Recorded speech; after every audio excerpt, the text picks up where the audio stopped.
اس حسین کے نانا کی امت نے اس حسین کے بچوں پہ ہاتھ اٹھایا ہے۔ جس حسین کی خاطر اللہ نے ہدایت کا نظام بنایا ہے، اس حسین کی بہنوں کو کوفہ و شام کے بازاروں سے گزارا ہے۔ اگر آپ کی گھر کی بچی بیٹی ہو یا پوتی ہو سے کوئی اجنبی تماچا مار دے تو شاید آپ کی عمر کم ہو جائے۔ میں نے ایک صاحب کو دیکھا ہے، 1 ہفتے میں ان کے بال سفید ہوئے۔ ان کی جوان بیٹی مری تھی جس سے وہ بہت پیار کرتے تھے، بڑی اولاد تھی، 1 ہفتے میں ان کے بال سفید ہوتے ہوئے دیکھے۔ جو میں اپنا مشاہدہ بتا رہا ہوں، ممکن آپ کے پاس اس سے زیادہ بھی مثال ہو۔ سوچ سوچ کے انسان، اس تکلیف کو سوچ سوچ کے انسان اپنے آپ کو ختم کر لیتا ہے۔ اگر آپ کے میرے سامنے ہماری بیٹی، پوتی، بھتیجی، ہمارے گھر کی عورت پر کوئی ہاتھ اٹھائے تو ہمارا تو جینا حرام ہو جائے گا، ہماری تو نیندیں اڑ جائیں گی، ہم رو رو کر پریشان ہو کر شاید کسی بیماری میں مبتلا ہو جائیں۔ سلام ہو امام سجاد پر۔ کس نے جناب زینب کو تازیانہ نہیں مارا؟ کس نے سکینہ پہ ہاتھ نہیں اٹھایا؟ اجرکم اللہ۔ آپ کی آوازیں بلند ہیں، بس 2 جملے کہہ سن لیجئے۔ سلام ہو امام زین العابدین پر۔ جب ان کی بہن سکینہ کو اونٹ سے گرایا جا رہا تھا، آپ نے ذاکروں سے، علماء سے سنا ہوگا بی بی اونٹ سے گر گئیں، میں نے پڑھا ہے بی بی کو گرایا گیا تھا۔ یہ 2 مختلف باتیں ہیں۔ بچی گر گئی، بچی کو گرا دیا۔ ظالم آپس میں کہتے تھے کہ یہ بچی جب روتی ہے تو پورا قافلہ روتا ہے، کیا کریں کہ اس کا رونا بند ہو جائے؟ تو ایک نے دوسرے سے کہا کہ اس کا رونا بند نہیں کر سکتے، یہ اپنے باپ سے پیار بہت کرتی ہے۔ تو ایک اور نے کہا کہ اس کا اونٹ آخر میں لے آؤ، میں اسے اونٹ سے گرا دوں گا، تم قافلہ آگے بڑھا دینا۔ عزادارو، بی بی کا دامن پکڑ کر بی بی کو گرا دیا، قافلہ آگے بڑھا، بی بی پیچھے پیچھے دوڑتی آ رہی ہے، پھوپھی اماں میں گر گئی، بھیا زین العابدین میں گر گئی، قافلہ آگے جا رہا ہے، سکینہ پیچھے رہ گئی۔ سرے حسین گویا ہوا، زینب میری بیٹی گر گئی ہے، زینب میری سکینہ گر گئی ہے۔ اجرکم اللہ، اجرکم اللہ۔ اللہ کسی غم میں نہ رلائے سوائے غم اہل بیت میں، ہمیں رونے رلانے والوں میں قرار دے۔ ایک ماں کی مجلس چہلم ہے، کربلا میں 9 مائیں ہیں جنہوں نے اپنے بچوں کے لاشیں دیکھے ہیں، ایسی ایسی شیر دل مائیں۔ کس ماں کا ذکر کیا جائے؟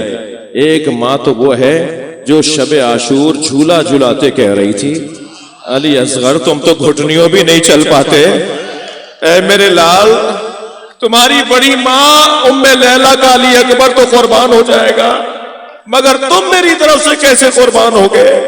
حسین کی آنکھوں میں آنسو آ گئے، فرمایا رباب تیرا بچہ تو سب سے آگے دوڑے گا، اس کی قربانی تو سب سے آگے نظر آئے گی۔ یہ ماں بھی ہے کربلا میں جس نے اپنے دونوں بچے حسین پہ قربان کر دیے۔ ایک کو اجلا سا کرتا پہنایا، بالوں میں کنگھی کی، آنکھوں میں سرما دیا، حسین کی گود میں لٹاتے ہوئے کہا اگر جنت میں تمہاری دادی نے پوچھا کہ تمہاری ماں نے منہ کیوں نہیں دھلایا تو کہہ دینا میری ماں کے پاس پلانے کو پانی نہیں تھا۔ ایک بچہ کربلا میں حسین کی گود میں تیر کھا گیا اور ایک بچی کو زندان شام میں چھوڑ کر آ گئے۔ عزادارو، جلتے ہوئے خیمے سے امام سجاد کو لانا کتنا مشکل تھا۔ کوئی پوچھے امام زین العابدین سے، جناب سیدہ زینب سے کہ کیسے اٹھا کے لائی ہیں امام سجاد کو جلتے ہوئے خیمے سے؟ علامہ ذیشان حیدر جوادی اللہ مقامہ کا جملہ ہے، وہ فرماتے ہیں جلتے ہوئے خیمے سے امام سجاد کو لانا جناب زینب کے لیے کتنا مشکل تھا، اس سے زیادہ مشکل تھا قبر سکینہ سے جناب رباب کو اٹھانا۔ بی بی کو اٹھاتی تھی، بی بی کہتی تھی میرا مدینے میں کون ہے، میرا والی کربلا میں میری بچی اکیلی ہے۔ اور جب بی بی کو لے آئے نا باہر تو مڑ مڑ کر قبر کو دیکھ رہی تھی، اور جب محمل پر بٹھا دیا اور شام کی عورتوں نے الوداع الوداع کے نوحے بلند کیے تو محمل سے پردہ ہٹا کر کہا شام کی عورتوں مجھ پہ ایک احسان کرو گی، میری سکینہ کو اکیلا نہ چھوڑنا۔ اللہ آپ کو جناب سکینہ کی قبر کی زیارت کا شرف عطا کرے، اللہ اس بیماری کرونا سے ہم سب کو نجات عطا فرمائے۔ ہم جائیں شام اور جناب زینب کو سلام کریں، بی بی سکینہ کو سلام کریں۔ جب آپ جناب سکینہ کی قبر پہ جائیں نا تو جالی سے قبر کو ضرور دیکھیے گا۔ آج بھی شام کے دیہات کی عورتیں کھلونے لا کے ڈالتی ہیں اور ایک نوحہ پڑھتی ہیں تمہاری ماں سے وعدہ کیا تھا۔ نسل آبادہ نسل ان کے ہاں رواج ہے کہ جناب سکینہ کی قبر پہ جا کر ایک نوحہ پڑھتی ہیں تمہاری ماں سے وعدہ کیا تھا کہ تمہاری قبر پہ آتے رہیں گے۔ اجرکم اللہ۔ مجلس ہو گئی عزادارو، مگر میرا دل کر رہا ہے کہ ایک مثال اور لے لیجئے۔ بڑا جگر تھا اس بی بی کا، جناب رباب جیسی ماں شاید ہی کسی نے دیکھی ہو. کائنات میں ماؤں کے لیے بڑی مثال ہے جناب رباب کی. اور میں نے ایک جملہ مجلس کے آغاز میں کہا تھا، جو اچھی ماں ہوتی ہے وہ اچھی زوجہ بھی ہوتی ہے. ماں ایسی تھی کہ رباب نے علی اصغر اور سکینہ حسین کے حوالے کر دیے، اور زوجہ اتنی کامیاب تھی کہ امام حسین فرماتے ہیں مجھے وہ گھر اچھے لگتے ہیں جن گھروں میں سکینہ اور رباب نامی عورتیں ہوتی ہیں. اجرکم اللہ، اجرکم اللہ. ایک جملہ سن لیجئے، عزادارو، شوہر کو دھوپ میں دیکھا تھا، امام حسین کا لاشا دھوپ میں رکھا ہوا تھا.